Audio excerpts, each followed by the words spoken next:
Sveiki visi, esu Dovilė, viena iš Vaiko raidos klinikos bendraįkūrėjų ir Lukrecijos mama.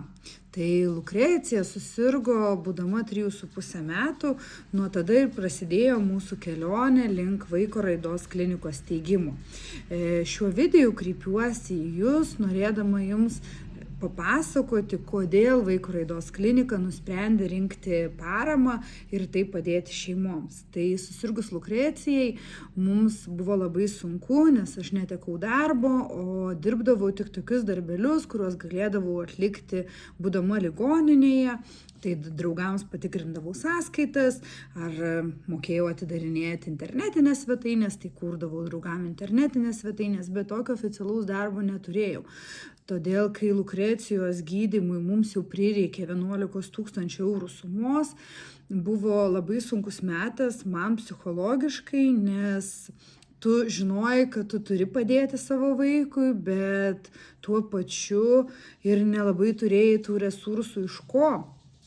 Visą laiką tikrai taip galima pasiskolinti iš draugų, jie tikrai išties pagalbos ranką ar iš banko, bet tuo metu atsirado dar kita baimė, o iš ko tu grąžinsi, o jeigu gydymas bus ne paskutinis. Ir viduj buvo baimė dėl to rytojaus ir dėl gydymo tęstinumo, nes Lukrecijai jau būtų buvusi 14 chemoterapijos gydymas.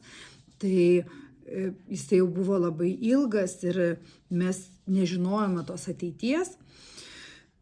Aš tuo metu, aišku, mačiau ir labai daug fondų, kurie padeda vaikams, kuriems reikalinga pagalba, ir tikrai karts nuo karto vis pagalvodavau apie tą pagalbą paramai, bet tuo pačiu metu vėlgi aplankydavo tas pats gėdos jausmas, o kągi draugai pasakys, o ką artimieji, kaip tu čia negali pasirūpinti savo vaiku.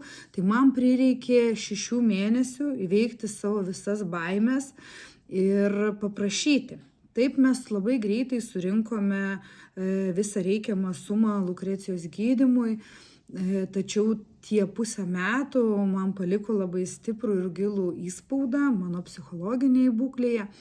Todėl, kuriant Vaiko raidos kliniką, labai norėjosi sukurti namus, kur mamoms galbūt nereikėtų tiek daug perlipti, kad mamos galėtų ramiai būti ligoninėje ir žinoti, kad jų vaikas gaus tą pirmą pagalbą, kad joms galbūt nereikės prašyti tos pagalbos ir viešinti savo vaiko istorijos. Ir tuo pačiu labai norėjosi padėti ir toms mamoms, kurios negali paprašyti šiandienai, nes ir mes klinikoje turim tokius vaikus, kuriems šiandienai gyvenimas vyksta kaip normalių vaikų, jie pilnai dalyvauja socialiniam gyvenime, tačiau jų gyvenimo laikas yra suskaičiuotas ir šių vaikų mamos jos tiesiog negali komunikuoti ir prašyti tos pagalbos. Todėl šiandien jų visų vardų prašome mes.